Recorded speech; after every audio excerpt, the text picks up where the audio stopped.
more junk products that don't even work in the first place.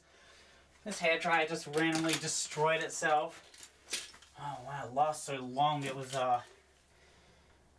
built in September 2015. Wow, can't even last 3 years before the fan blade inside just shatters and you can't use it anymore. Wow, but it's still under warranty, but oh, who needs that when you can just destroy it to bits because it's a piece of junk? Wow, look at that great quality. Oh, what is with the overheating safety? Oh, that's so annoying. I was hoping to fire out explosions and it smells all burnt. Come on, Visage. You have to work. Get my hair to dry, make it all perfect. Piece of junk. Can't even use it without it becoming a fire hazard.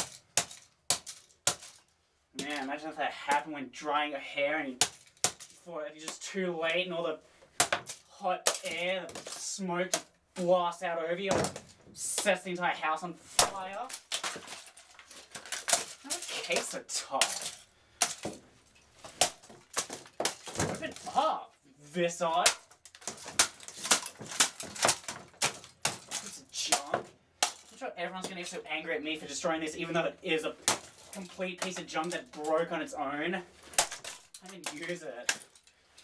Great quality. I think so smart, cutting electricity.